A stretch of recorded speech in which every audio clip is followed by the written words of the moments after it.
Hello, True Health Seeker, and welcome to another exciting episode of the Learn True Health podcast. We're getting into the holiday season, and I know a lot of people are running to the flu shots because they're afraid of getting sick. And I have to tell you, there's a better way. There's a better way to boost your immune system naturally. And I'd love for you to go to takeyoursupplements.com, put your information in, and speak to, for free, a health coach. They will help you. They'll hold your hand and they'll help you to get the best supplements for you at the right price within your budget that will boost your immune system so you can prevent illness, or if you do get sick, you'll recover faster. They have amazing immune-boosting herbal formulas that are safe for adults and children and that help you to get through the cold season. I can't believe how fast I recovered from pneumonia. It was amazing, and it's because I have all these vitamins, these minerals, these amino acids, these fatty acids, and these herbal concoctions that are safe, that are effective, and that nourish the body and help the body to heal and recover faster and to prevent illness. So if you're looking for a natural solution to keeping your health during the holiday season, I'd love for you to check out takeyoursupplements.com. Please go to takeyoursupplements.com and enjoy today's show. Welcome to the Learn True Health podcast. I'm your host, Ashley James. This is episode 208. I am so thrilled to have with us today Dr. Patrick Gallagher, who is one of my favorite chiropractic authors. I love chiropractors. I have just gushed about how much I love chiropractors on the show before, and anytime I have a chiropractor on the show, I am so happy. I'm almost as happy as when I have naturopaths on the show. Chiropractors and naturopaths are my two favorite doctors, and in fact, when I was 12 years old, I wanted to be a chiropractor and a naturopath. That's how much I love you guys. I've been seeing chiropractors since I was a toddler, and I've seen over 12 chiropractors, and they've changed my life and helped me. Like, my pregnancy was so amazing, and when I injured my neck, it was life-saving. There's no other doctor on the planet that would have been able to help me like a chiropractor did. So I can appreciate what you guys do. And for the listeners who've never seen a chiropractor, I'm very excited for them to hear what you have to share today, Dr. Gallagher. You have an amazing story, so I can't wait for you to share it. Welcome to the show. Thank you, Ashley. I'm looking forward to it, to sharing my life story, what turned me on to chiropractic, and then where I've gone in the profession.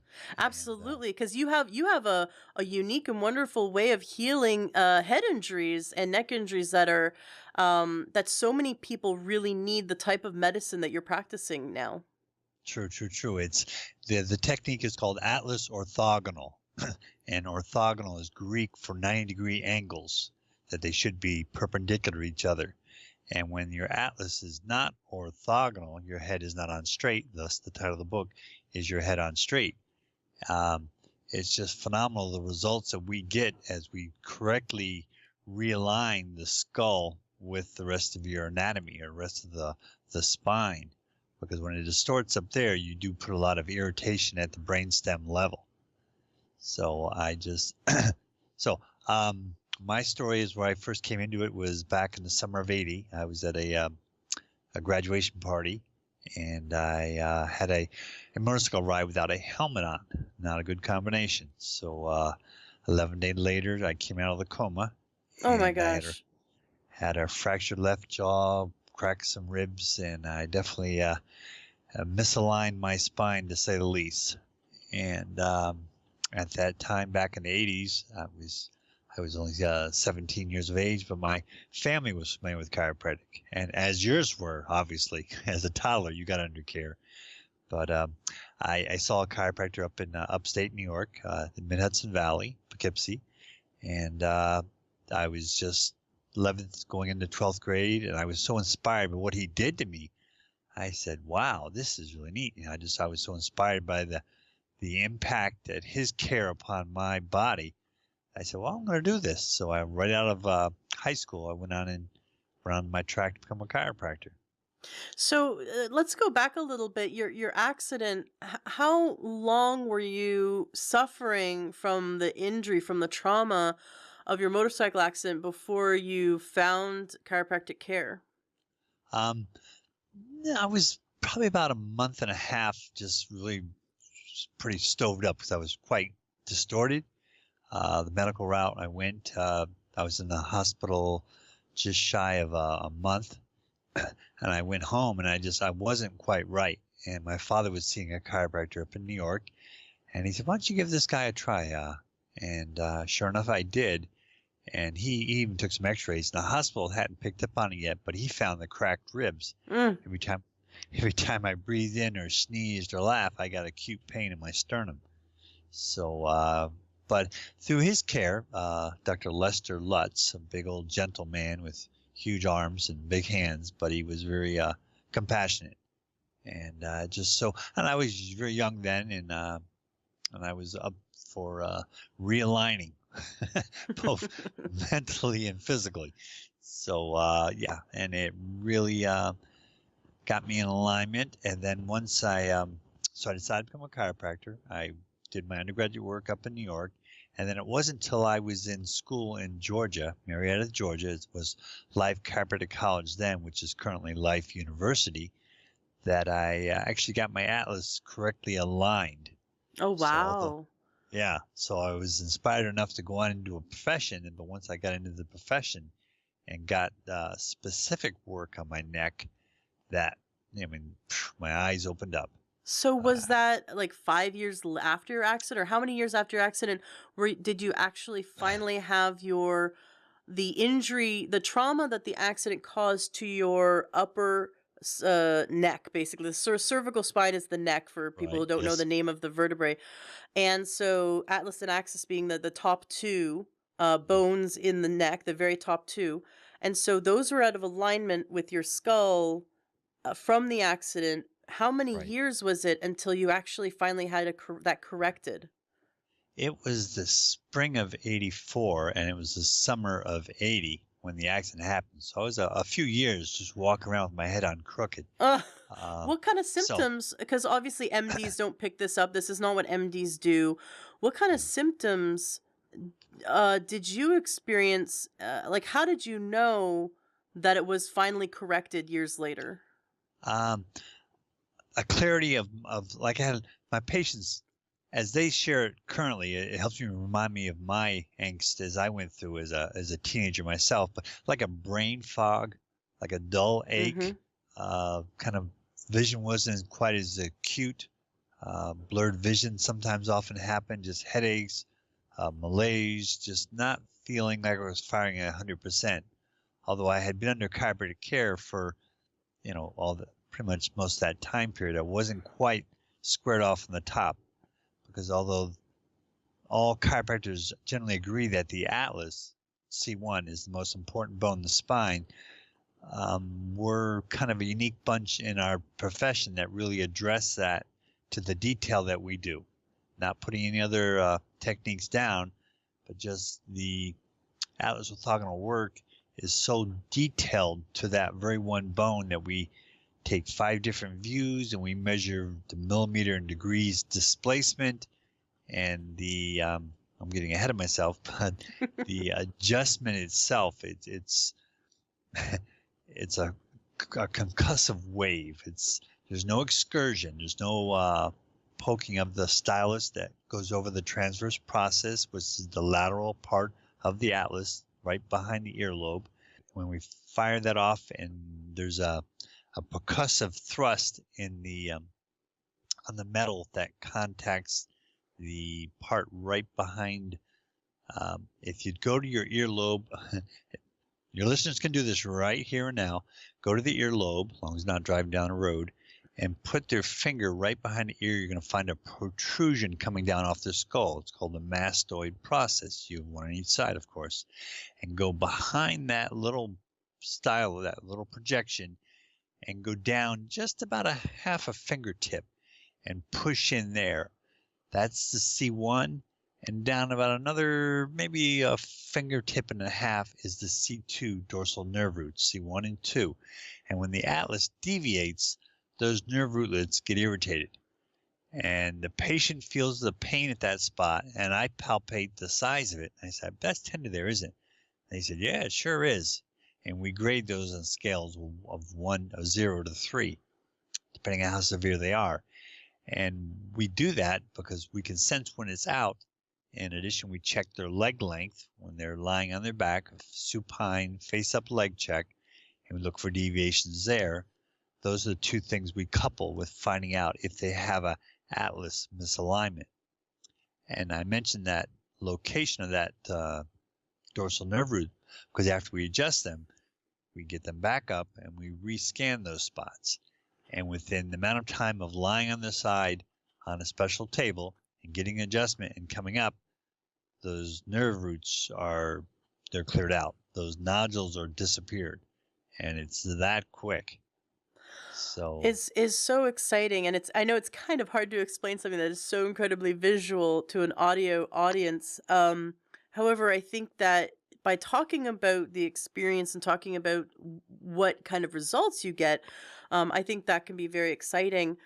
You treat these head injuries, people who have concussions, and they feel that they're healing, that their brain's been injured, right? Because they have blurred vision, headaches, dizziness, ringing right. in the ears, or like have vertigo, and then they have almost those sounds in the ear, and so, or shooting pain, and the brain fog, the crazy, or just they're in the mid sentence. I was just speaking to a woman the other day who 4 years ago was in a car accident, and we're talking mid sentence. She goes, she did it about 4 times in our conversation. She goes, I'm sorry, I have a concussion injury, and Wow. I don't remember Wow. what we were talking about. I mean, it's just that it's that severe, right? Wow. And so when people, our listeners especially, who are interested or curious about healing concussion or healing these brain injuries, a traumatic brain injury, or they have these symptoms, they think it's their brain and only their brain, because maybe it's been 4 years or 2 years or 10 years since their injury, and they're still having these symptoms. But what Mm-hmm. you're saying is we really need to think that the head wasn't isolated. The head wasn't like Right. just like, oh yeah, you hit your head, but Sure. like everything else Right. is fine. No, that you're saying that where the head is attaches to the cervical spine, to the neck, because Mm-hmm. of all the nerve bundles there, because the brain stem and all the nerves that are coming out, it is such a sensitive area, and when that is off, out of alignment slightly, and not something that even just a general chiropractor picks up on, that or an MD or general chiropractor may not pick up on, but that a upper cervical specialist would be able to pick up on and would bring relief to that patient. Is that what you're saying? Right. Right. You touched on out of my whole book. There's only one spot I made bold font, larger font. Let me just share that. You mentioned it, so I want to follow your lead there. Ashley, the force it takes to actually crack a human skull is many times greater than the force it would cause the most mobile joint in the spine to move beyond its normal limits. So too in concussions. When the force of the trauma in the skull is great enough to bring about a concussion, then one needs to look just underneath the skull at the atlas for injury there as well. A good saying that should be in all ER facilities is, with a blow to the skull, look just below. Because if that atlas bone is dislodged from its place, for it is the lightest bone in the spine, the most mobile bone in the spine, there's no disc space there, there's no locking joints. That's why so much of the neck and head motion takes place right at that articulation where the atlas sits on top of the axis, which is C2, and the skull sits on top of the atlas. So a lot of function happens right there. And if you get a jolt to the skull, a blow to the head, then that is displaced from its normal position and remains in that dislodged place, then you're going to have that ongoing insult we had spoken about. So that's what can be not addressed sometimes for the medical route, because I've even had patients. I have one unique case. He was in Army. He was in Germany, and he got assaulted, and they had a brick to his skull and crushed in his skull. Oh. I mean, when I put his X-rays up on the template to analyze them, I just had to pray, because usually you have to have the whole skull to measure it from, but his I could not, because it was like a third of it was crushed in. Oh. So, but I had enough information where I could correct him, and we adjusted his atlas through our instrument, and he was like 8 millimeters to the Scottish side of his skull, came down to 1 millimeter. And he felt the results lying on the table right there and then. So it's so rewarding to make that kind of change that rapidly in somebody's life. And that's that. I mean, that's an extreme, circumstance Right. to have been assaulted with a brick and have your head smashed in, and thank God still be alive. But then to need to rehabilitate. What kind of symptoms did he have right before your adjustment on the table, on the chiropractic table, and then right after your adjustment? What kind of within 1 minute of treatment, what kind of results did he Right. see? He had the headache lying down. He just had a migraine headache. He was on some pretty powerful meds he was taking for that. But the second we adjusted that, they cleared right out, right on that table. And some of your listeners may be sports fan, and Jim McMahon, the Chicago Bears quarterback, he got his atlas adjusted, and he gave the analogy like it was flushing a toilet in his head. He had such a backup of the CSF flow, cerebrospinal fluid there's a pump in your tailbone that's in synchrony with your heart that makes that flow circulate from the tailbone to the top of the skull. And his atlas was so distorted, and he had so many issues from all the blows he had, that there was a blockage of that flow. So it wasn't normally draining and flowing. So he had such a host of problems. So, and that was even on Sports Illustrated 30/30. That was an interesting program. That's so cool. Now, those are extreme cases of Right. professional athletes and a soldier with his head bashed in. Right. But the average person who's been in a car accident, a little fender bender, maybe Right. slipped on the ice and hit their head. Those kind of maybe small things that they could, or maybe just where they were in a physical alteration, right? So something small, we don't even think about it. It happened a few years ago, but now we may have chronic headaches, blurred vision, like you said, or just feelings of brain fog. Right. And so then the MD would put us on medication, and that's Right. it. Never look deeper. Right. And what you're saying is that a patient can come to you, and oftentimes through an adjustment of the upper cervical spine, that you're able to bring final relief. Get some stability. Let me read a case study that I came across just today.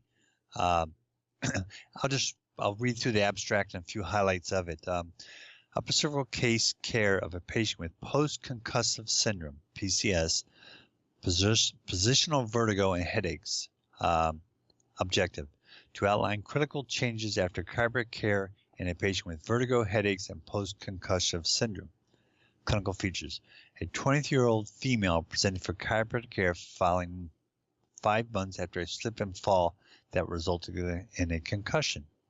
The patient presented with symptoms of vertigo and headaches consistent with post-concussive syndrome. The patient had a long-standing history of headaches that were exacerbated by the concussion and a new complaint of positional vertigo that occurred immediately following the trauma. Radiographs ruled out fractures, but were remarkable for upper cervical subluxation. Intervention outcome: the patient received upper cervical specific chiropractic care through the technique of Atlas orthogonal chiropractic.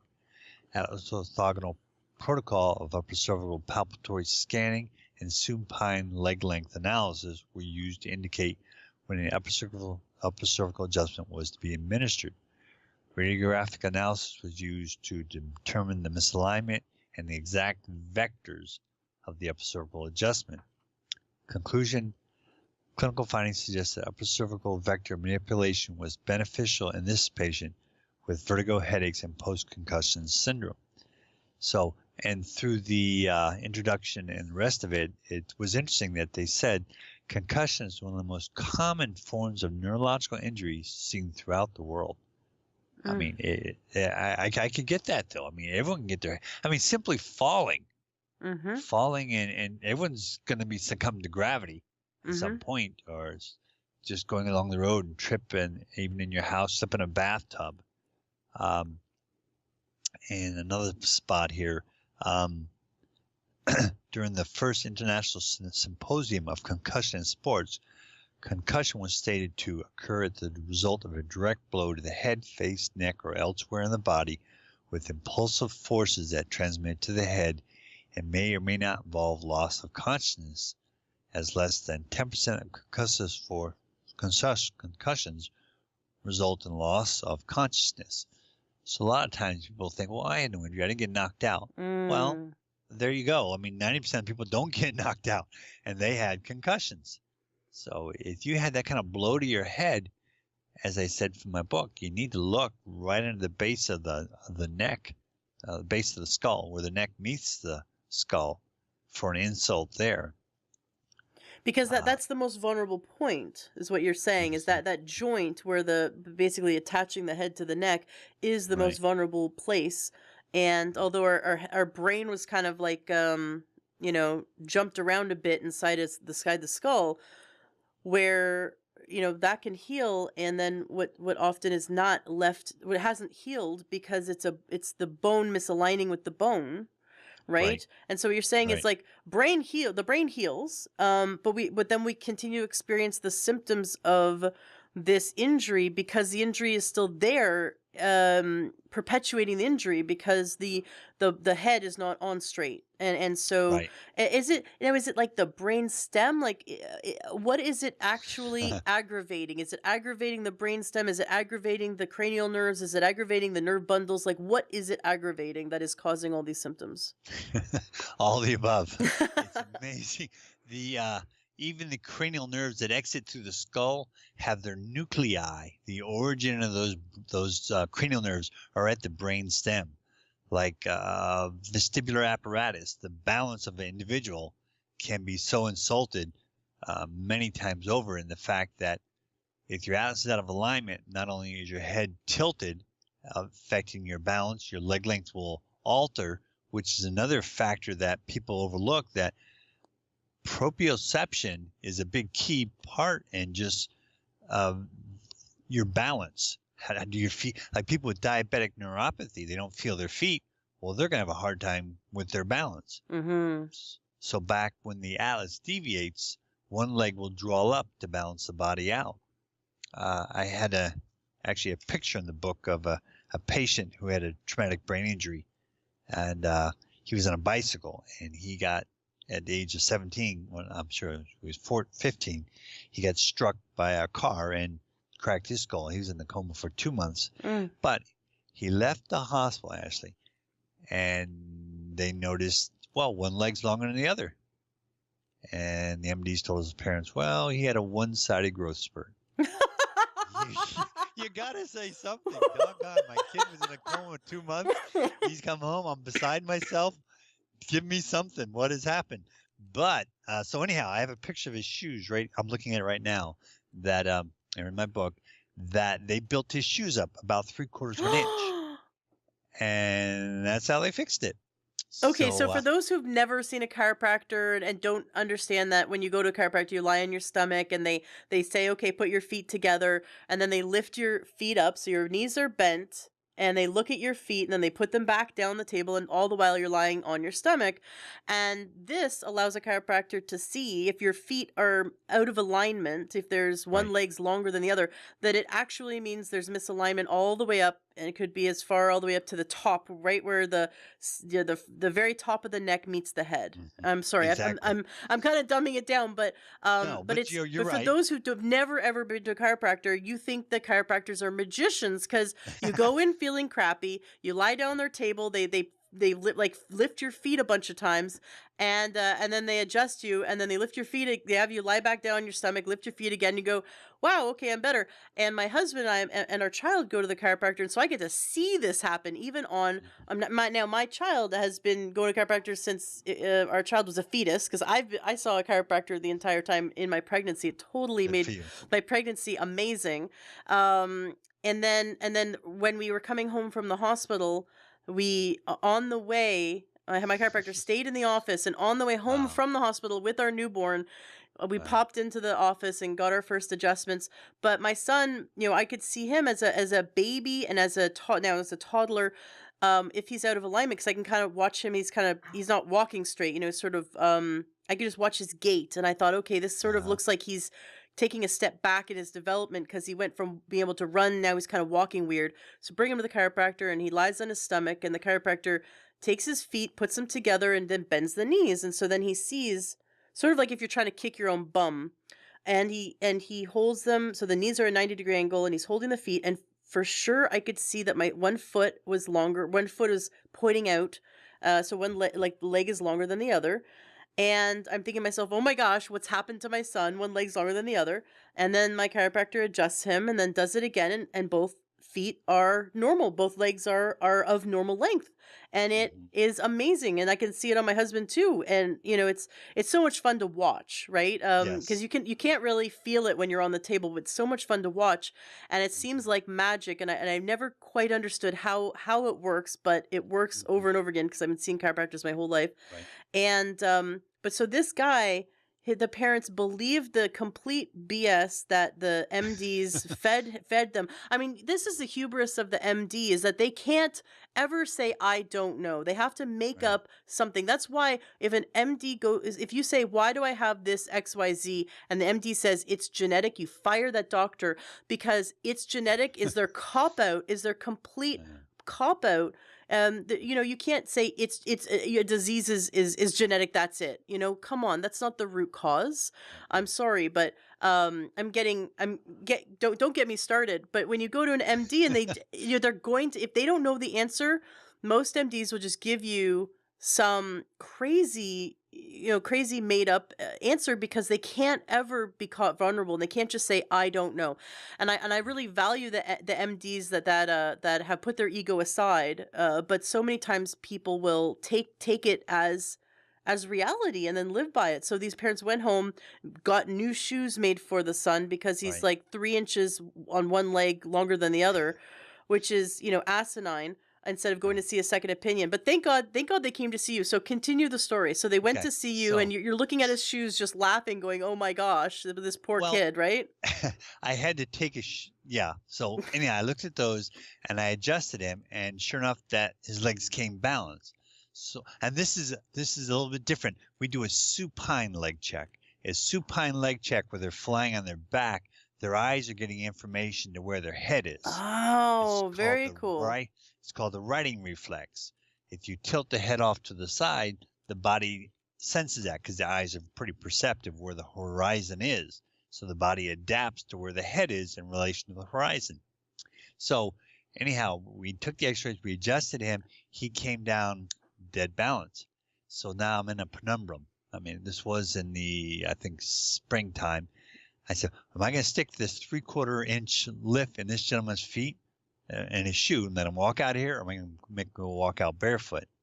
I still have those shoes. So he walked out of here in his stocking feet that day. So, Yeah. So I have and good news and bad news. Which one do you want first? yeah, The good news yeah, is right. you're good. The bad news is you got to go shoe shopping now. Yeah. So they were kind of happy about that. So, What kind of symptoms did he have uh, before getting an adjustment from you, and then after the adjustment? his wasn't so much in the neck. He had a lot of low back discomfort. His low back was quite irritated. He had a stiff neck. I think he had mild headaches, but he wasn't as bad as the other gentleman. And actually, I'm going to take him bell ringing tonight after this call. We're going to go at our local Walmart. We're going to do it for Salvation Army. So, Oh, very cool. so Very yeah. cool. So people who have a neck injury and don't realize it, because let's say they had, like, they slipped and fell and hit their head. or hit their neck. Like you said, a concussion, for example, could happen if a ball hits someone's neck. It doesn't even have to be their head. But Hmm. if someone has had some kind of injury and they might have even forgotten about the injury because it seems so in the moment, you slip and fall 4 years ago, and Hmm. so you're saying that low back pain could be a result of the head and the Sure. C1, the first vertebrae of this Hmm. of the neck being out of alignment. That out being out of alignment can cause, because thinking of the body holistically can cause a cascade of issues throughout the body, and one Hmm. being lower back pain. What other issues would someone not realize that they're experiencing is related to their neck being out of alignment? Well, let me go in for your techies on that part you mentioned there, that when the atlas bone does shift, it doesn't just go lateral, it has to rotate due to the Ooh. condyles of the skull. It either twists backward or forward. It's the only two directions it can go. But when it does rotate, there's called dentate ligaments that go right from the bone, the posterior arch of the atlas surrounding that, goes right through the dura mater, tough coating around the spinal cord, and anchors into the spinal cord. Oh. So you have a staying mechanism that when you sneeze real hard, your brains don't come out of your skull. Okay, it's like a staying mechanism. But Ashley, you take that top bone and you twist it. Mm. There's no more, aside from the nerve rootlets leaving the spinal cord all the way down the spine, there's no more anchoring, perchance, till you get to the femur terminalis, or it's called horsetail in Greek, where the spinal cord splits up and goes down your legs. So if you have central low back pain right in the middle of your low back, a little bit up from the hips, there's a very good chance it could be due to the neck being misaligned at the atlas as it twists right underneath the skull. So that's why we see a lot of results with that. And Dr. Sweat, the techniques inventor from Atlanta, has even had a number of disc patients that have responded quite remarkably with the Mm. care. Mm-hmm. So, My naturopath says anytime someone with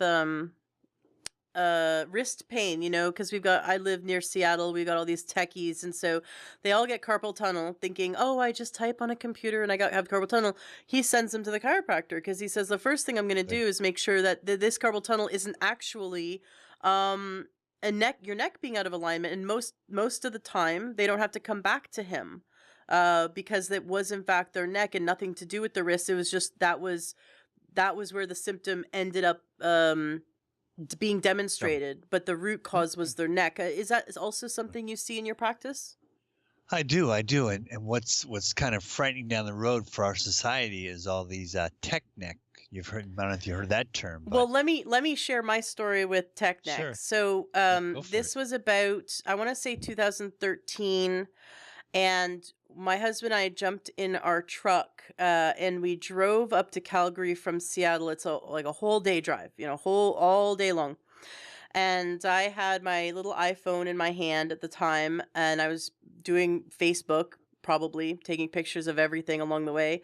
Um, and then from Calgary, we were actually doing a health conference in Camrose, Alberta, which is this small town about 45 minutes outside of Edmonton.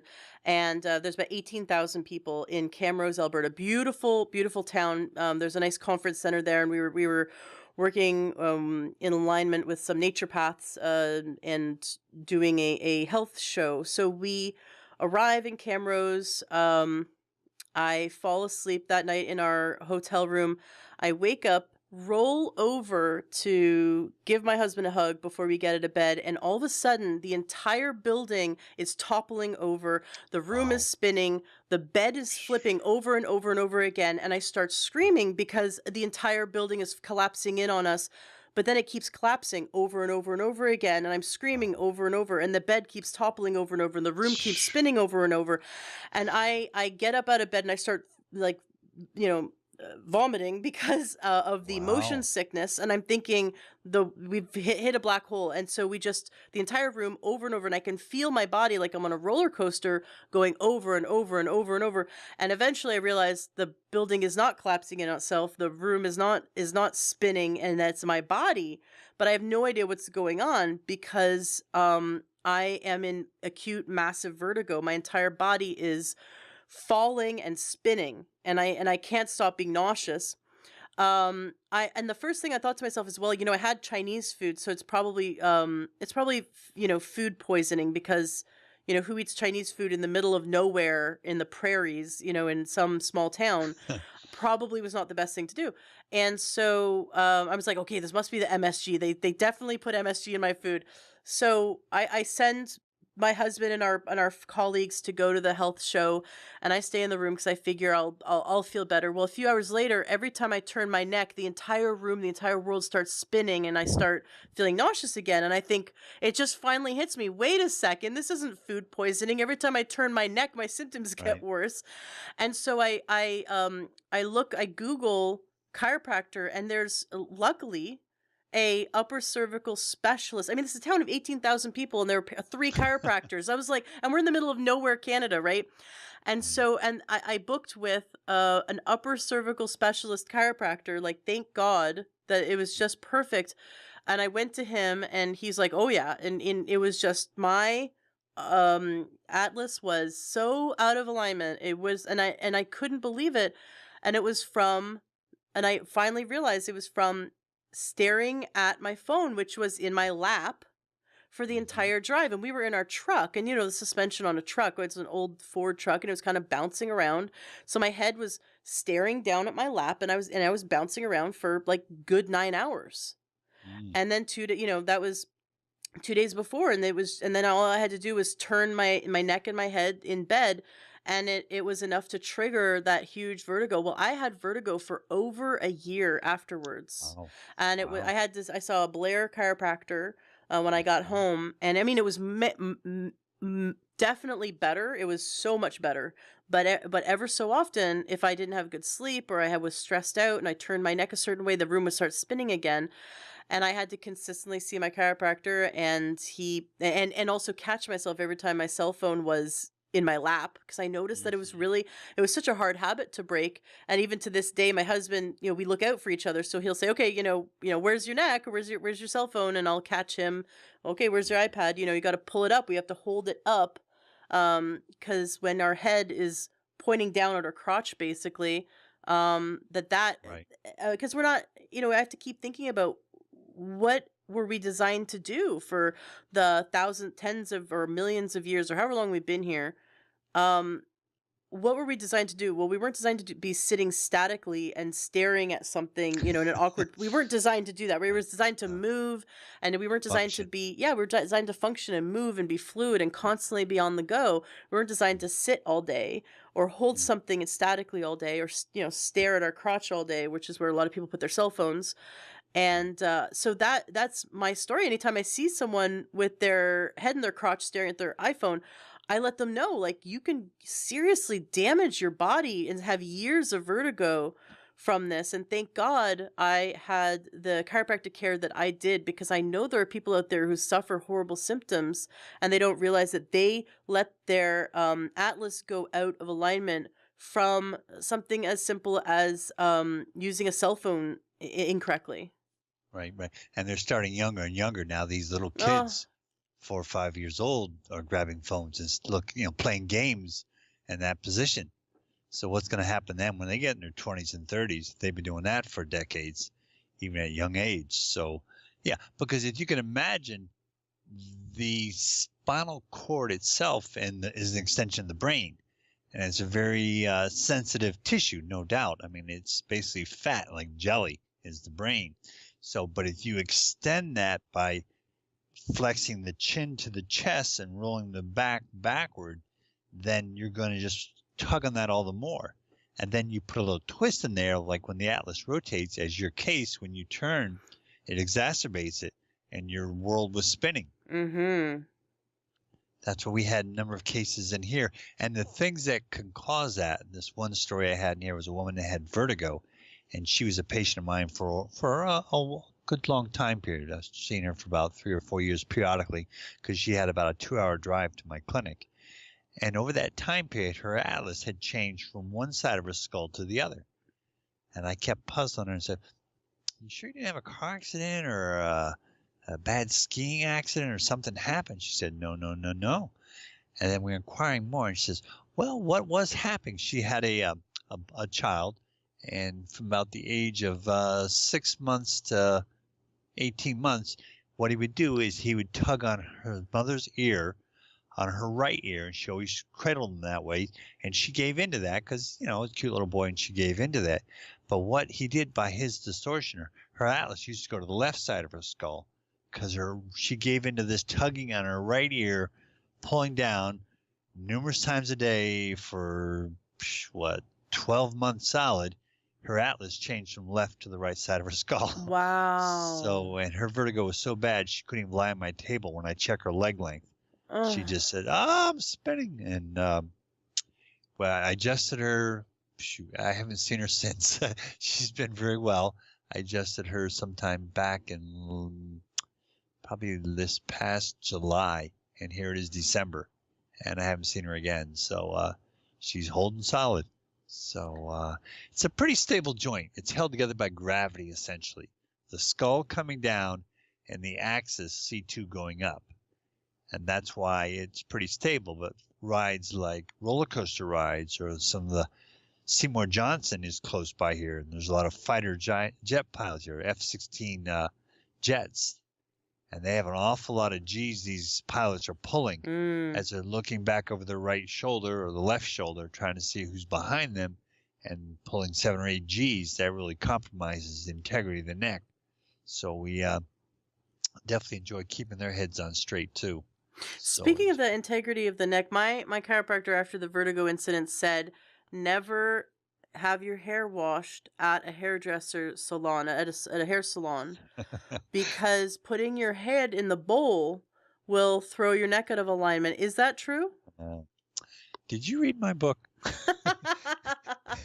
You have a great book. It's a wonderful book. Yes, I mentioned that in there because what it is as you put your head back in the basin, if it's not very broad, if it's a little bit steeper, and here's something your viewers can do too. Go down the back of the skull. You'll have that knot in the back of the head. That's the occipital protuberance, the back of the skull. Mm-hmm. They come as they go down the back of their neck. The next bump they're going to hit is the spinous of 2. So they went right over C1 because there's no really bone there, but there's a ring that surrounds the back of the posterior of the vertebrae, and there's not a lot of supportive tissue there. So as you lie in that basin with your head back in there and you're relaxed, then that sharp edge of the bowl could put pressure right on that very delicate bone and cause it to misalign. Mm-hmm. Another thing I can touch on in the same context is that massage therapy. I mean, it's good and valid like that, but not in the suboccipital area. That's what we just described. That's the suboccipital area under the skull. Because when you're lying face down and the masseuse is going away at it, and you're all relaxed, it feels good, and they go in there and they put pressure on that posterior arch of the atlas, they could really do some damage. Because in my other clinic in Apex, I had employed a massage therapist, and I warned her about that very problem because one patient, she did do a little too much work there. She did it again. She pushed one patient from left to right. She had to go. She was out of there that day. I've had that experience too. I a long time ago in Canada became a massage therapist, and in Canada it's a more of like a college degree. We take a lot of our same classes with nurses. It's a 3,000 hour program. I worked in rehab and in hospitals and in rehab. And but that was like lifetimes ago. And now I notice that when I get a massage, if I'm not really careful with the position of my neck in the cradle and working with the massage therapist, I will have vertigo and I'll have to go back to my chiropractor afterwards. And I love massage therapy, but you're right. We have to be very protective of our upper Mhm. neck, Right. because the manipulation of a massage therapist, even though well intentioned, can that pressure can Right. put us out of alignment, just like the pressure of a chiropractor can put you back in alignment. So now True. True. I want to talk about the rack and cracks out there. So I've seen enough chiropractors and I love them all, but there are some who've become kind of lazy, or they were trained in a lazy chiropractic way, in which and I've seen a few of these guys, and we call them rack and cracks. You go in, and no matter what, they always adjust your neck, your middle back, your lower back. They do the twisty turny thing to your lower back, and they send you on your way, and they'll see you in a week. And your adjustment lasts about 5 days, and then by the weekend you feel like you're a wreck again, and you have to see them like once a week. And there's no these kind of chiropractors, there's no opportunity for discussion of graduating from their program, because they just kind of adjust everything, and you always need to go back to them, right? And that's a very, very different experience than someone like you, who's so specialized, and you're looking to have your patients graduate from your care so they no longer need you, right? So can we talk a bit about how do we find a really good chiropractor for us? Does it depend on how long they've been practicing? Like you've been practicing for, what is it, 30 years? Yes, I actually class of '87, so I've been out a little while. It it depends on the doctor. I mean, when I was in school, I went through my traumatic accident, and it made a huge impact in my life. So I was gravitating toward that work while I was a student. I was president or vice president of the Life Up Cervical Club on campus, and that was just me from the get-go. Hey, I want to get on top of this stuff. I know it makes a big impact. Um, there, there is a website, globalao.com, that has a listing of AO doctors, and you do have a few in your state of Washington. Some states only have one or two. Our state has 9, including myself, but there's not a lot out there. But that's the AO doctors. Another technique that, the rack and crack, as you say, if, is I mean, some people like that. Some people want that, and I say, well, there's a doc down the road from me, 3 blocks away, who does that and does it well. We'll have at it. But activator.com is another technique. It's a handheld device. It gives an impulse. The excursion of that is like in a jackhammer compared to my AO instrument, but it is very not very, but it is specific to the joint. It's no twisting. It's no popping. You get in right to the articulation. It was invented by Dr. Furr in Phoenix, Arizona, and I just saw him last month at a seminar. And we're just, it's who you are. It's who the doctor is. Your best bet is try to get word of mouth. Find somebody who really wants to make sure your patients you deal with what's going on. That's why patients try to buttonhole me to like, well, what are you going to do? What's going to take? I say it's clinically what you present with. What do we see is going on today? The analysis it's come a long way in all these years. 1895 it was invented, so it has come a long ways, the profession. So we're just trying to find out what is truly going on with your body. And if your body is sensing an insult somewhere, then it's my job to remove that insult, to find out whether it's a bad knee, an ankle, or an atlas or axis or what have you. We have the tools and technology to know exactly what's going on with your body, because the premise of chiropractic is pretty simple. One, the body's self-healing. Okay, that's pretty well agreed on. You cut yourself, it's going to heal. You get a cold, you're going to get over it. The second tenet is that everything in the body is controlled by the nervous system. And if you have a problem with that nervous system to that body part, body muscle, organ, what have you, then therein may lie your dis-ease. That could be the problem. And if that's not resolved, if that's medicated, if you put duct tape in the dashboard of your life, Well, the problem's still there, whether it's dealt with or not. The problem's still there. That I love that, So and that was the best description because so many holistic healthcare practitioners have come on the show and said in one way or another, the body speaks to us in symptoms. Listen to the symptoms now before when they're a whisper, before they become a cosmic 2x4 that hits us over the head. And so we might have little headaches now, but that could lead to something major down the road if you're not listening to it. And if you take a drug, I love what you just said. It's like putting duct tape on the dashboard. So you've got these little, they got like the dashboard of your car and the little, check oil light goes on and you're just going to stick duct tape over that. Well, eventually your car engine's going to seize. And that's the right, same with the body. If we just take drugs, like the MD is just going to give you drugs to manage symptoms, but that's putting duct tape over the check engine right, light because they're not managing. Most of the time, MDs are not getting to the root cause. And that right, is so frustrating that they've positioned themselves as the only medicine and everything else is alternative in quotes to the only medicine, but their only medicine is a bunch of drugs that most of the time just manage the body instead of heal the body or help the body heal itself. And so your chiropractic care, I once actually have a friend who's a chiropractor and she got upset with me because she said it's redundant to say chiropractic medicine. right. I'm not too crazy about that myself. So I try to avoid that. So I say, okay, whatever. Um, but and need to go a step farther. And some MDs are really decent in their heart, and I think they're very valid. But you need to look a step farther. I think it's big pharma. That's what I mean. That's That's what I mean. They're all in that's Big Pharma's pocket, and they didn't realize it. right. I do have a friend, an amazing MD who actually gave up her medical license when she realized she was a drug dealer. Wow. Yep, and she Commendable of she her. goes on to help people more as a health coach with a lot of experience.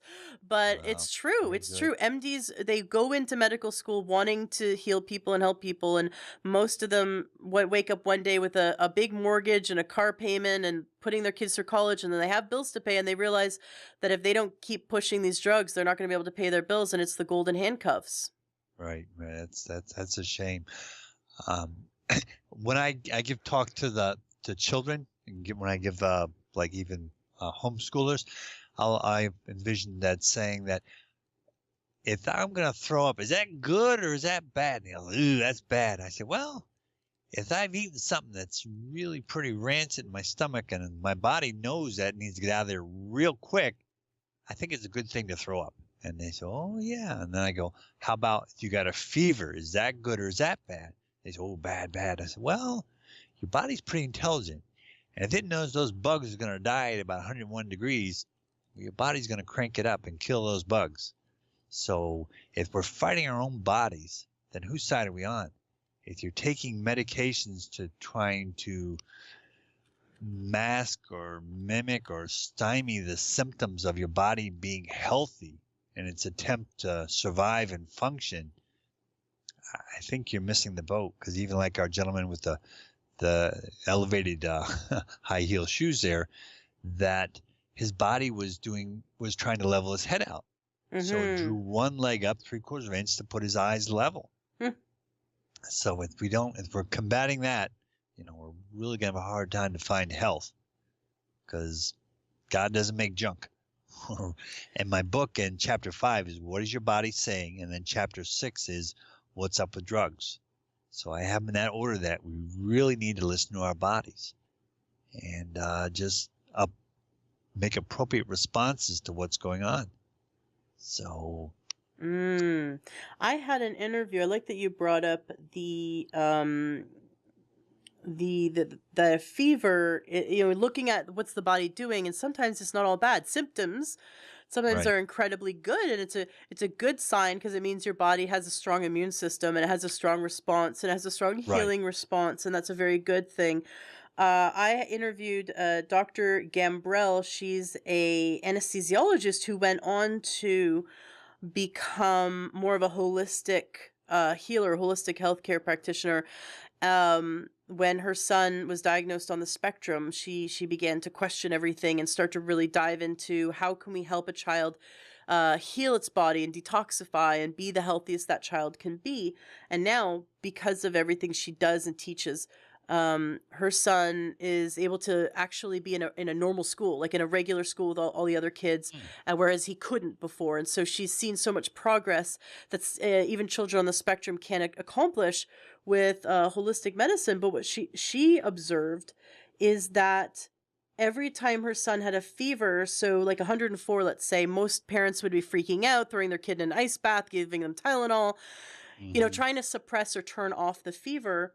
And what she said is what she observed is that there was a leap in his development after Mm. a fever, and she dived deeper into it and researching it, and she saw that the fever, for children and for teenagers, that a fever is part of the development of the neurology. And she said, she went on to say that even fever stimulates the nerves to grow, the coating on the nerves to grow, and so the whole nervous system responds to fever.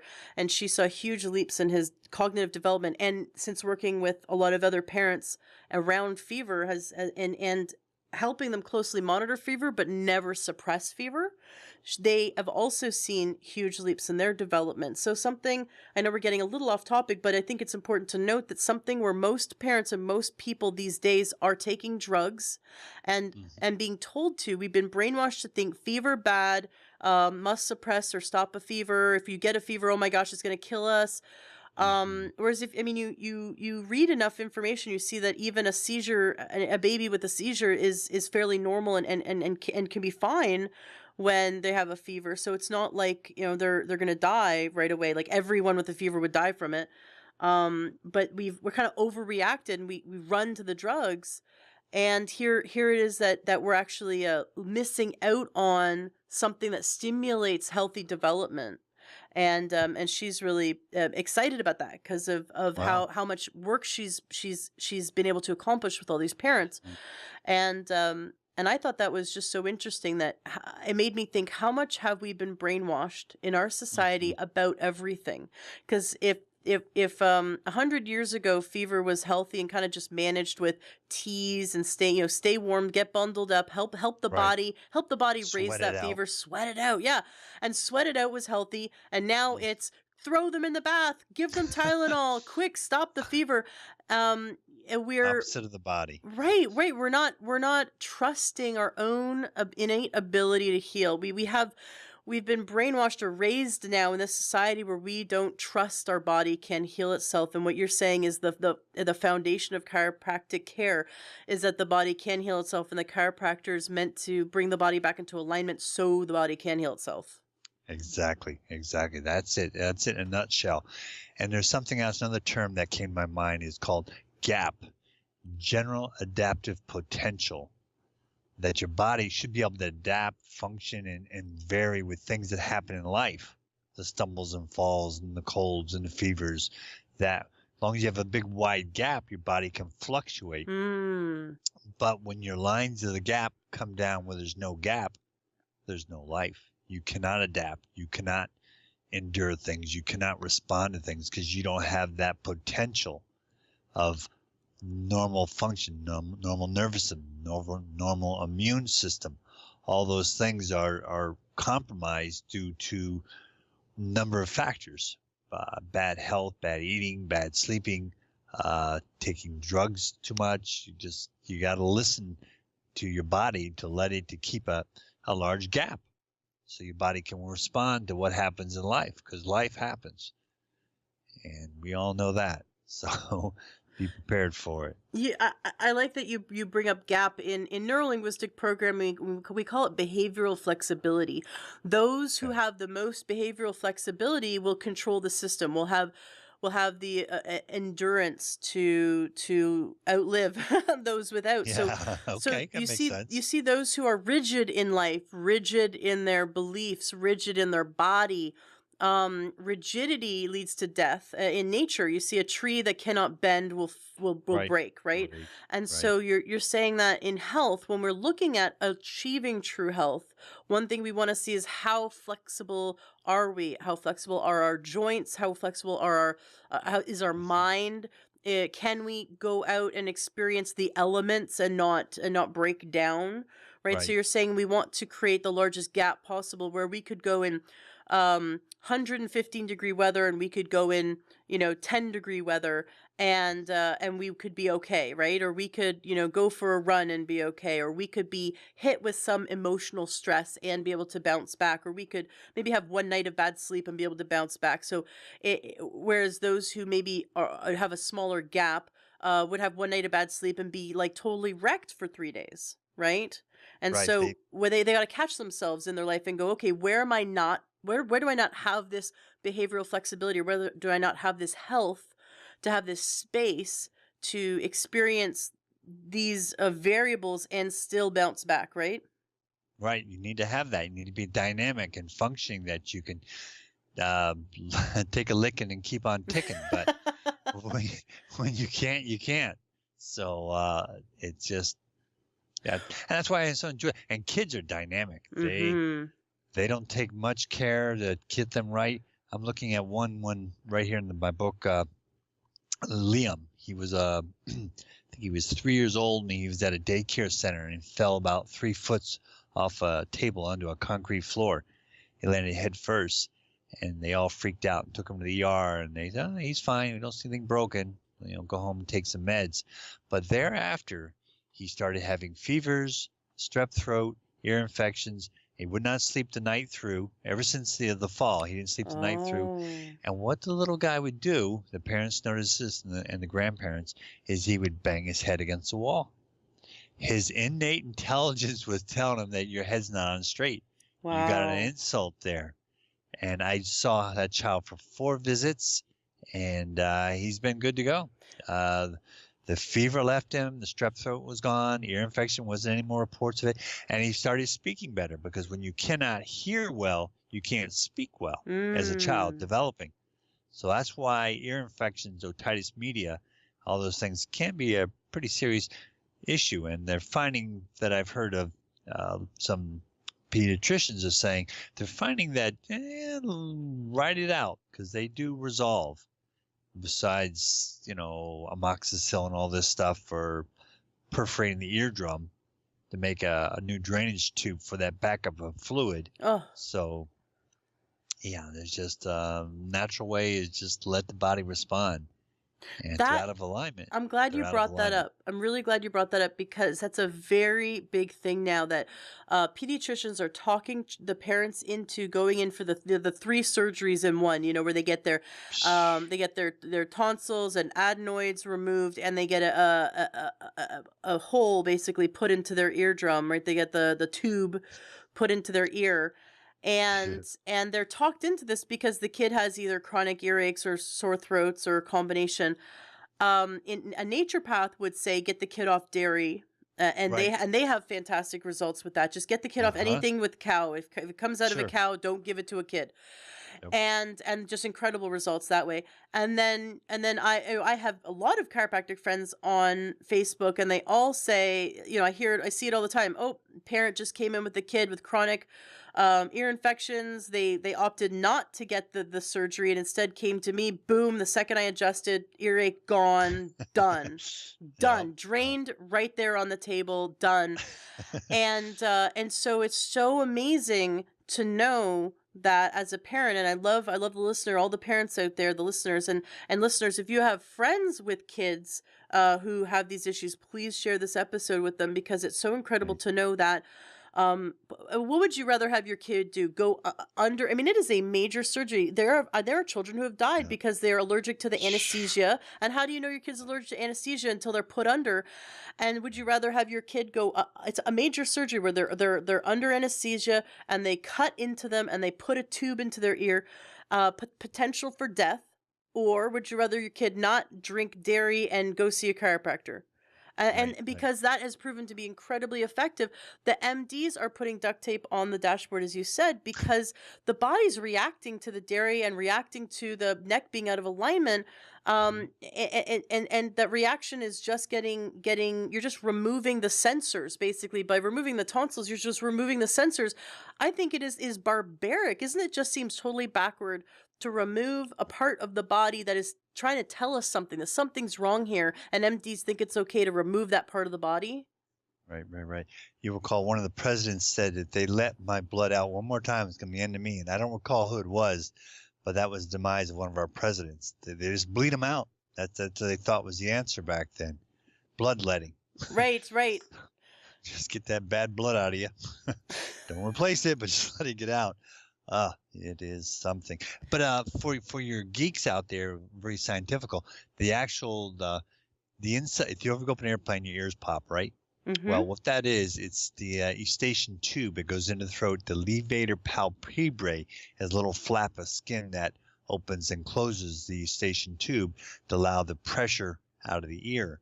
But if the child had a difficult delivery, forceps, suction cups, what have you, and they did a lot of rotation up there in the upper neck area, they could have misaligned C1, C2, and that levator palpebrae muscle may not get a right response from the neck. Thus, it doesn't open properly, allowing a backup of fluid, thus a warm aqueous environment where bacteria loves to grow.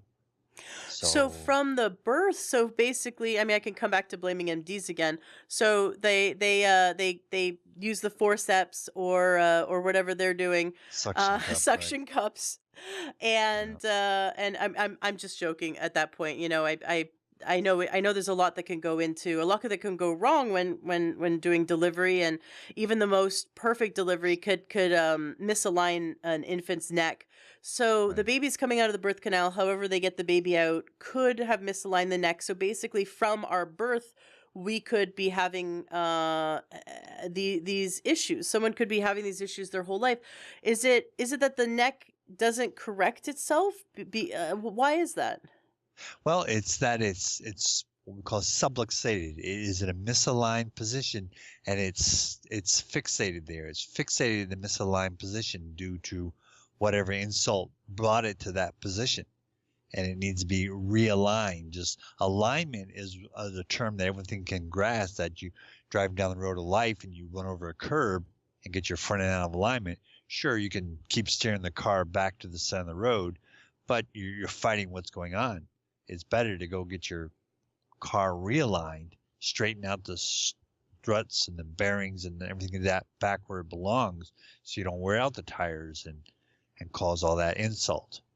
Are there exercises that people can do, remedial exercises they could do to, strengthen their musculature or their flexibility to help support their neck? Are there things that they can do? I mean, obviously seeing a chiropractor is fantastic, but when they're not going to the chiropractor, is there anything that they can do to keep everything healthy? Right. We go through a regimen of certain stretches, flexion, extension, forward and backward, side to side, and then rotation of the neck. That's just for simply getting motion there. Sleeping on a supportive pillow, a cervical pillow, we endorse those here. 2 pillows is causing whiplash while you sleep. That's not good. Really? Yeah, if you sleep on 2 pillows with the chin closer to the chest when you're lying on your back, you're in a position at night when you're asleep, you're relaxed, but you're stretching all that muscle out in the back of your neck. The inverse should be happening. You should be having a little support in the nape of the neck, making it going forward, facing a lordotic curve, because that's developed when the child's born. It's in the C shape, the fetal shape. Mm-hmm. When the baby looks up from the crib and looks around, that's when the neck curve develops. When the baby's lying on its stomach and it we call it like tummy time, where the baby lies on its stomach and then lifts his head up to look up around. It's making that C shape, that curve, the lordotic curve in the cervical spine. And that's what we want to support. So do you sell these pillows on your website? I do not. I just got an idea. Maybe I will. But, you should. Yeah, I should. Yeah, we do that. But back to the baby, some for your listeners too, that you've heard of those like bouncy chairs, those little strollers that you can sit a child in. Do not, and let me repeat, do not put a child in that seat or that bouncy thing until they've begun walking on their own. Once they've gone along the table, pull themselves up, and they're bearing their own weight, the body says, okay, we're mature enough, we can deal with that. Because you short-circuit that what will happen is called a spondylolysis. Pretty much the last 2 to 3 vertebrae in the back, they have growth centers. They develop at certain phases. But you load that child's low back with their full weight before it's solidified there, you'll cause that secondary ossification center not to ossify. So L4, L5, or even L3 in some cases never fuses, and they have that to their dead. The rest of life, they have that. Amazing. Our we had our child see a pediatric chiropractor. That's all, he Okay, specialized in children. good. And he was in his 80s. And unfortunately, Oh, I mean, our child was about 1.5 years old, and he retired. And I mean, I bawled my eyes out because he was amazing. Just loved it's him. great. And yeah, and he said to us, like, the first day we came in, he lectured us. I mean, we brought our child in when he was only a few months old, and he lectured us and said, "No bimbo." You know, the bimbos, they're like this rubber seat that you can place a child in when they're just a few months old, even before they're crawling or before they're sitting up Hmm. straight. As long as they can hold their head up, you can put them in a bimbo, and the walls around it are high enough that it supports them, so they can, but what happens is it causes their entire back to become Huh. like a kidney, like they look like a little kidney bean. And he says that does a huge amount of Well, damage to their spine. bimbo, I never heard of that. Yeah, so the bimbo is just this like $25 thing that a lot of parents love because they think they can just throw their kid in it and then they can go do the dishes or something because the kid can't get out of it. Oh, Or they feed the children in it, right? Because it's like a cheap version of a high chair, and it okay. just does a lot of damage to the back because before Shh. the child's ever meant to, before it has any musculature to even sit up straight, it Right. forces the child to sit up straight. But then when you look at the baby, like the 3 month old, 4 month old sitting in this thing, their back is completely curved forward, and then their head, they try to pull their head up, and it causes it to be like a hyperlordotic, and Mm, it gives them almost like this Hunchback of Notre Dame look. gotcha. I cringe when I see children in it. And my pediatric chiropractor said, no, no, no. And he agreed with you. He said, no, anything that has to do with like putting a child in a device which they can bounce in, or they like almost like a swing. He says, do not do that. And you, until like what you said, which is when they can walk and they can bear their own weight. And he said he saw irreparable damage Mm, on x-rays, many children irreparable damage from these devices, and I just cannot believe that they're being sold en masse. right. And these the parents, I mean, just they we blindly trust that things that are sold in stores like food products and children's toys and children's products are safe because they're sold, and we Right. need to be more suspicious. Yes, You know what I that's mean? well It's spoken. Yeah, so I'm glad that you brought that up because we really tend to just think that everything's safe and everything's okay. What do you recommend for children? I love the heel swing where our chiropractor said hold our child up from infancy, hold our child by his ankles and gently swing him a few times a day, and it's really great for the kids. They love it and it's great traction. Do you have any exercises or recommendations for parents with children? Um, I like that heel swing myself, but what I like to say is touch, touch, touch, touch. They're developing their tactile sense. They're developing their world. The more you stimulate them with just fondling, holding them, just their fingers, their toes, wiggle them, move them, excite that. Just you're building those neural pathways. You're establishing that at that very crucial stage of life. They're being built, and the more that that is stimulated or actuated, the better for the child. They need to have that developmental done. So that I like to see that. I like just to see any interaction with the parents and the child is very good too. Mm-hmm. So just Absolutely. And bring your kids to the chiropractor. I love what my chiropractor says. The first time we had our son when he was old enough to use his eyesight, because he was in a chiropractic office, within days of being born, but when he's old enough to kind of look around and know what's going on, my chiropractor's like holding the device to my neck as I'm sitting there, the that activator, and he says, "Smile." And I said, "Why? Is that part of the adjustment?" He goes, "No, your son's watching, and I don't want him to think it's painful." Very And true. so every time he adjusts us, we're always big smile on our face. And now my toddler loves it when we go see Dr. Downey. My little toddler says, "I want to go see Dr. Downey." And my toddler, he's 2 years old. He said, "I want to be a doctor." And then we're like, "Great, what kind of doctor?" He goes, "I want to be a tree doctor." I'm like, "Okay, that's not that's not a chiropractor." No. But he jumps right up on the table. He eagerly follows, and I don't know how like he doesn't follow my instructions like whenever I tell him something to do. But second Dr. Downey says, "Okay, lie on the table. Okay, turn your head. Okay, whatever he's telling him to do." My son just Sure. does it. He loves it. It's a great experience. There's no fear. I think a lot of people are afraid that chiropractic is painful because it's loud, there's lots of clicking and Right. clacking, or at least what they've seen on TV. It sounds like a lot of knuckles cracking to them, and to them it looks painful. Can you talk to those people who've never seen a chiropractor before, and let them know what the experience is like? Well, at least in reference to my practice, I can really just speak from that.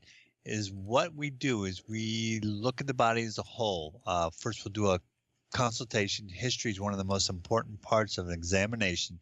Just hear what they've been through, hear what the ergonomic issues they may have, or any childhood traumas, just what happens in their life, what their body is talking to them about. Then we go through to an examination, see what's functioning, what's not functioning well, range of motion, just seeing how your body works, see what doesn't work, follow along with their chief complaint, and then go forward with what areas we need to take some views to see x-rays, see what's going on. And then we go into the care where we, as your chiropractor does, activator, where we go through a protocol. There's different levels of activator. There's advanced proficiency rating, which most doctors are, that you put your hand on your back, put your hand on the top of the table. The neuromechanical responses are happening as the patient does this. The body has to normally do that with no issues, or it has to adapt or alter to make that function.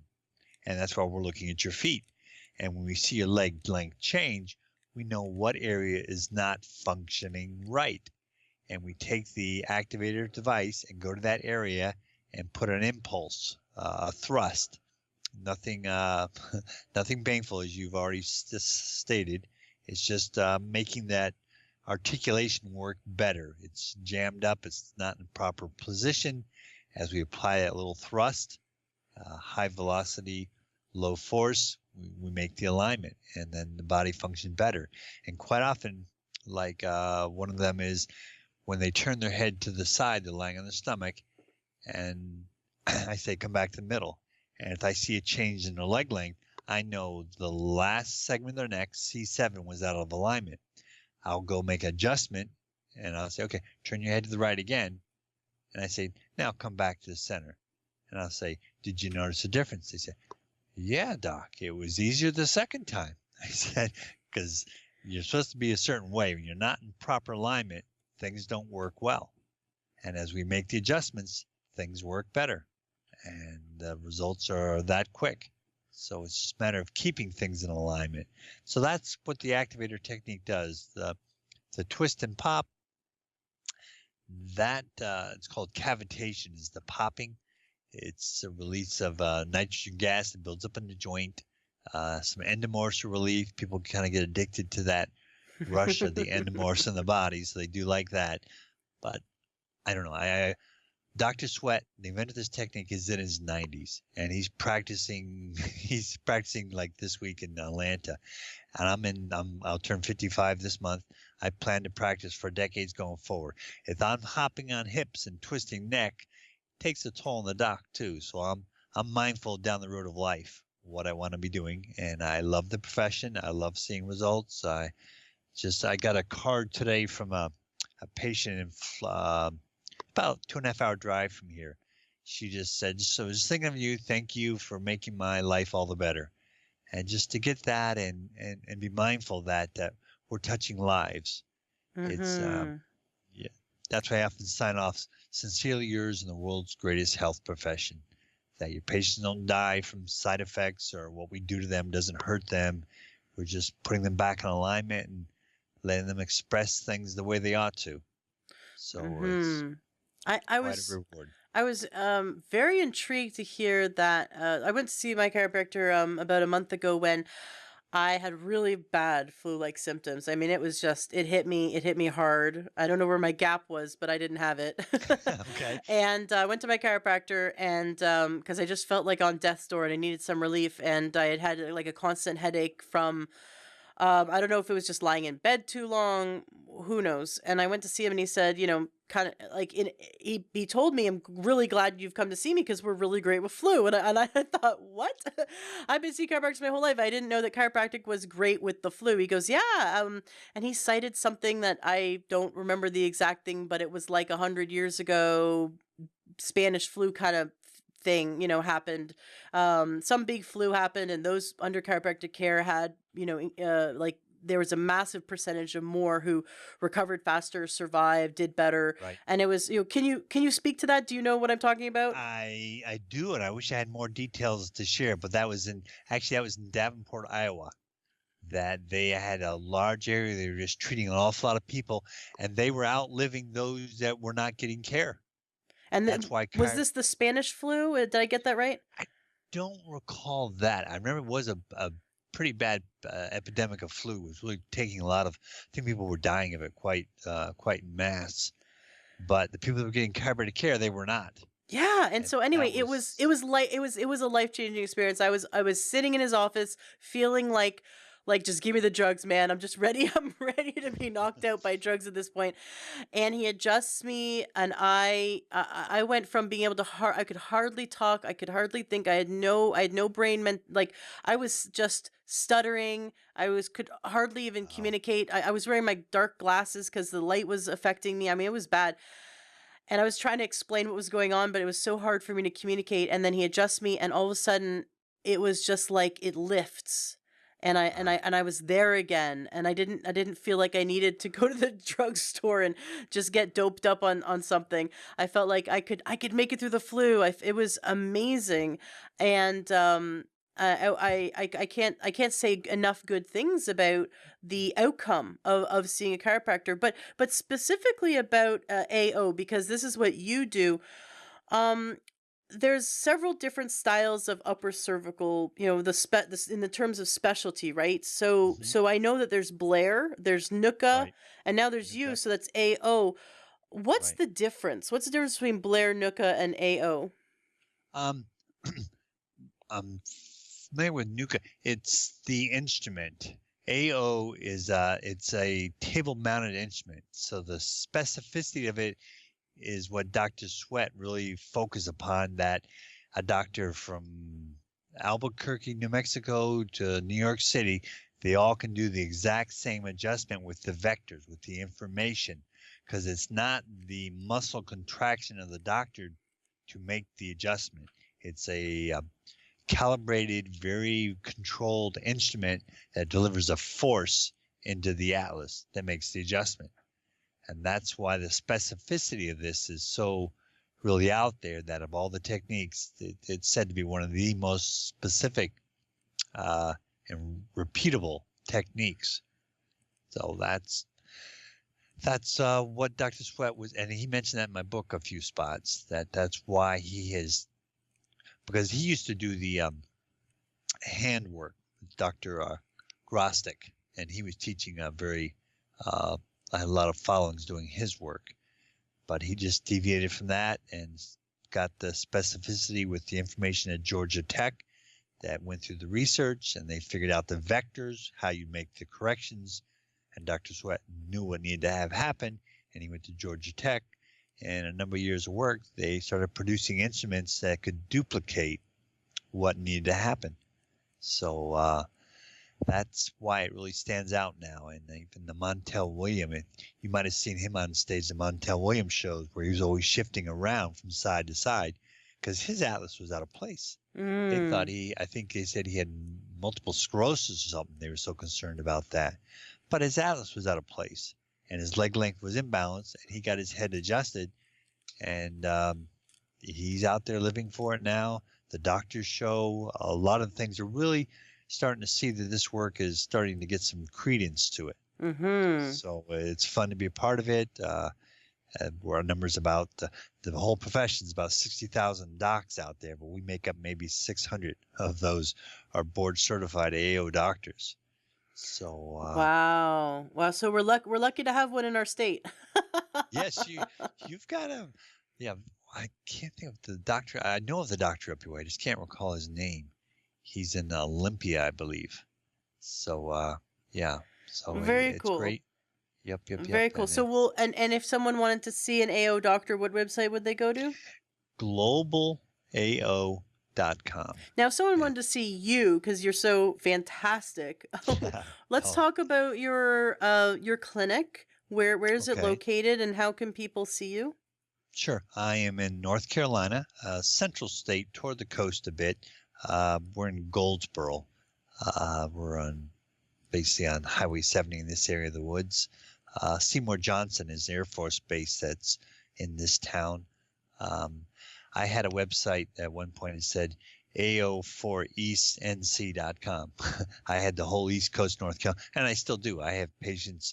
I have a patient that comes down from Buffalo, New York, that she read my book, Wow. and she's coming down for care. I've already seen her for 2 visits so far. See, I told people your book's amazing, but your book was so amazing that it convinces people to fly Yeah. to you to see you. Yeah. That's the, I mean, it makes so much sense because if someone is suffering from these symptoms, especially when they've had a concussion, a car accident, or a sports injury, and they still have the headaches or the blurred vision or Right. the brain fog. The brain fog's really Right. big. When I was seeing that Blair chiropractor I told you about after my cell phone neck injury, Uh-huh. he said to me, I was saying to them, after you adjust me, I really get a noticeable difference in mental clarity, like night and day. And he said, yes, there's a woman who comes to see me that she walks into the chiropractic office a non-verbal. She cannot Mm, communicate. Her brain fog is that bad because her neck was out of yeah. alignment that much from whatever her injury was. I mean, he wasn't going to go into her details, but he said to me, she has her adjustment and can, right after the adjustment, she can talk again. Wow. She's able to fully function. She says it's like her brain turns back on. Hmm. And I love that. That is so exciting. Now, when you talk about different patients, you had mentioned, like for example, with the child, you only had to see him 4 times. Right. What does it look like? And I know you did explain that it depends on what symptoms, what severity the patient is in when they come to see you, but what does it look like to work with you? I mean, would someone start off with 3 times a week and then go to 2 times a week, and then go to once a week, then go to once every 2 weeks, and then once a month? Does it work like that, or is it really like sometimes people only need to see you once, sometimes people only need to see you 4 times? What does it kind of look like for those who have no idea what it looked like to work with you? Can you paint that picture a bit? Sure.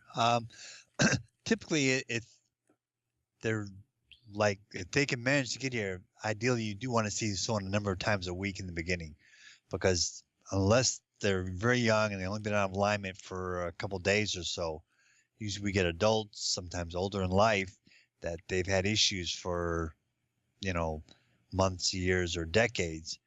And they say, well, can you fix me? Yeah, we can work with you, but we're going to need to see you quite a bit, or 3 times a week for a week or 2 or 3, and then we'll cut it back accordingly.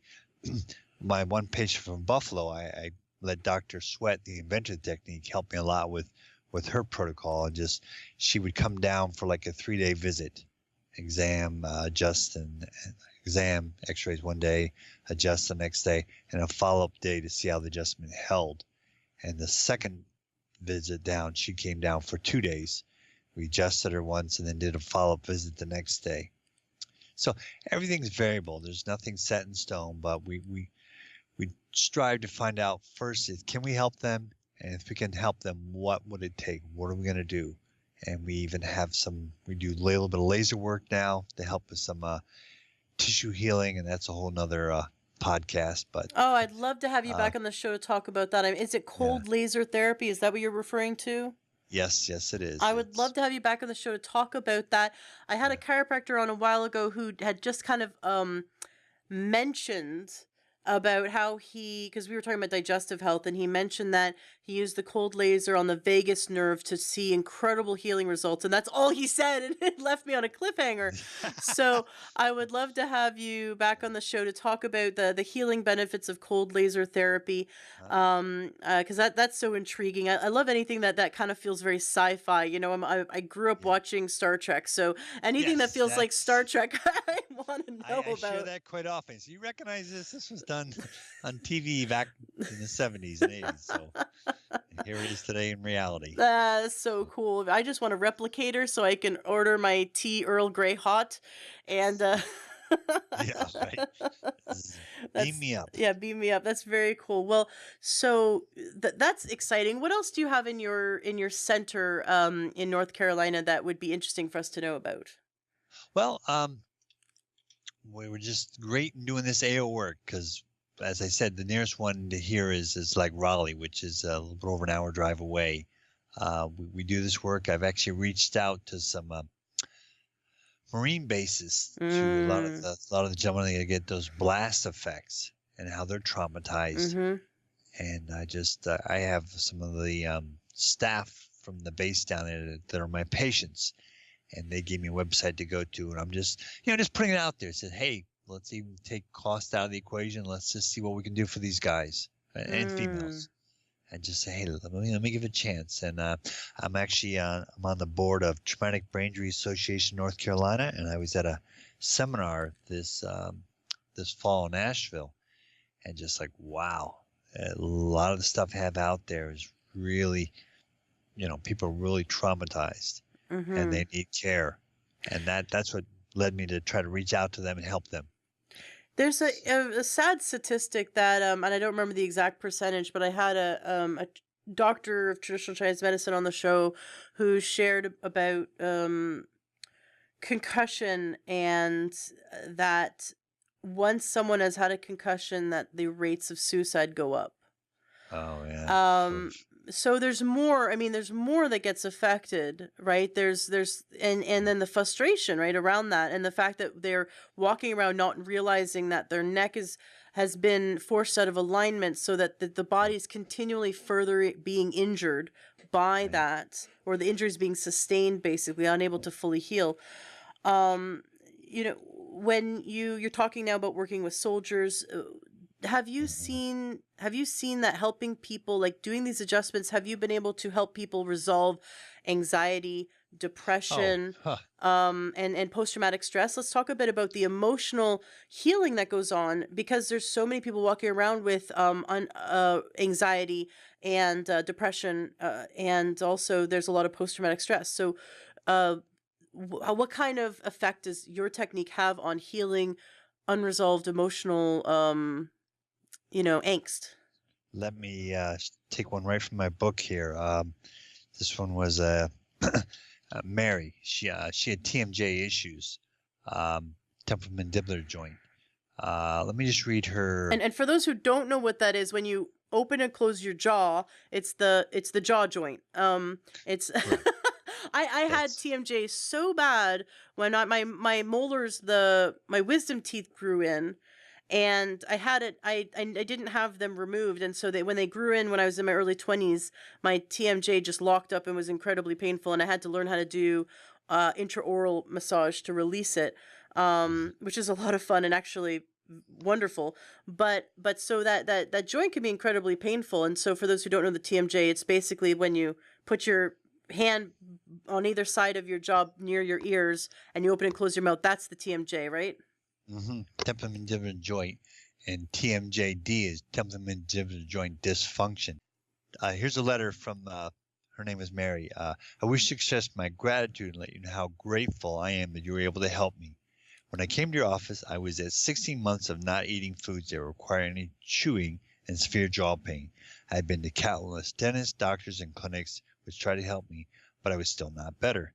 After all that time, I was still taking many medication, narcotics, muscle relaxers, etc.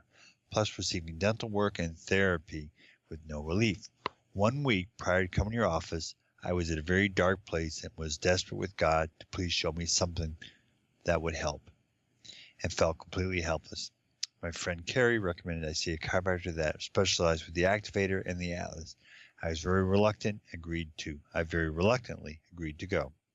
After just one treatment, I felt totally different. I left your office and slept wonderfully.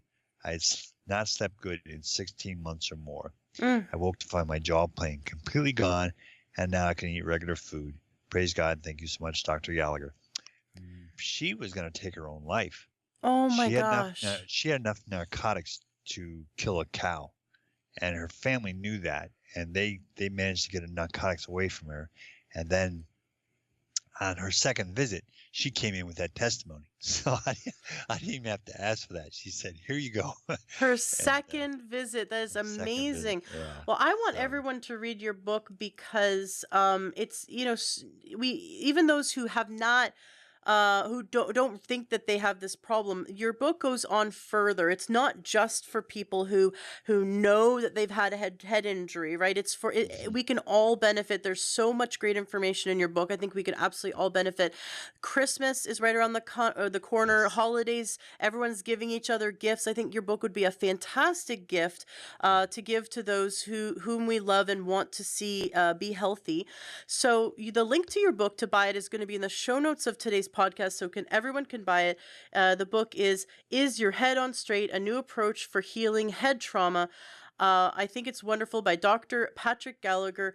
And also we're going to have a link to your website for your clinic. That's also going to be in the show notes. Is there anything that you'd like to let the listeners know before we wrap up today's interview?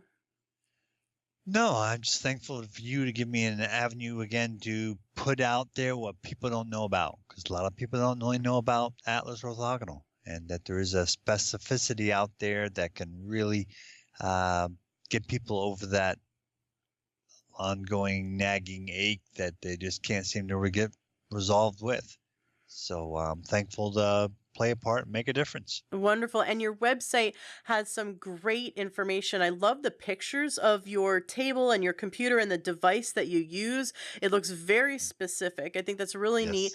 So I definitely want listeners to go check out your website, which is chiropracticfirstnc.com.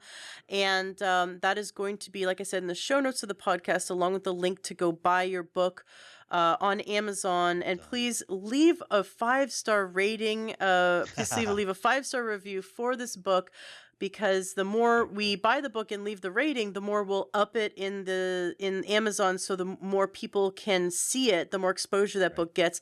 I love how much healing information your book has, and it really opens people's eyes to what they can heal, and we might be walking around not even realizing we have this problem, but it answers a lot of people's prayers, and it makes sense of a lot of symptoms that people don't understand why they have. So it's very exciting. Thank you so much for coming on the show, Dr. Gallagher. It's been a pleasure to have you here, and I definitely want to have you back to talk about more wonderful things like the cold laser therapy. I think that'd be really cool. Well, have yourself a fantastic holiday season. Okay, thank you much. Merry Christmas to you there, Ashley. Merry Christmas to you too. Hello, true health seeker. Have you ever thought about becoming a health coach?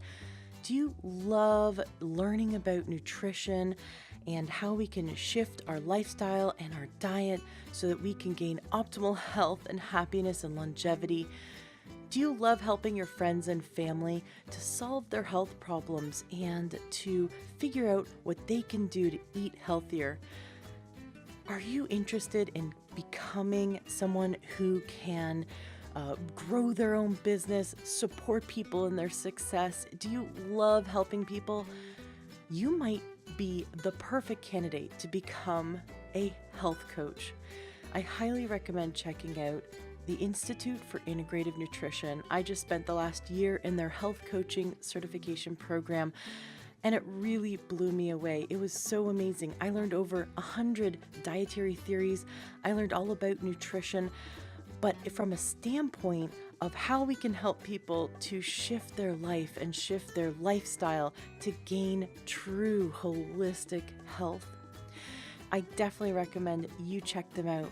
You can Google Institute for Integrative Nutrition, or IIN, and give them a call, or you can go to learntruehealth.com/coach, and you can receive a free module of their training to check it out and see if it's something that you'd be interested in. Be sure to mention my name, Ashley James, and the Learn True Health podcast, because I made a deal with them that they will give you the best price possible. I highly recommend checking it out. It really changed my life to be in their program, and I'm such a big advocate that I wanted to spread this information. We need more health coaches. In fact, health coaching is the largest growing career right now in the health field. So many health coaches are getting in and helping people, because you can work in chiropractic offices, doctors' offices, you can work in hospitals, you can work online through Skype and help people around the world. You can become an author, you can go into the school system and help your local schools shift their programs to help children be healthier. You can go into senior centers and help them to shift their diet and lifestyle to best support them in their success and their health goals. There's so many different available options for you when you become a certified health coach. So check out IIN, check out the Institute for Integrative Nutrition, mention my name, get the best deal. Give them a call and they'll give you lots of free information and help you to see if this is the right move for you. Classes are starting soon. The next round of classes are starting at the end of the month. So you're going to want to call them now and check it out. And if you know anyone in your life who would be an amazing coach, please tell them about it. Being a health coach is so rewarding and you get to help so many people.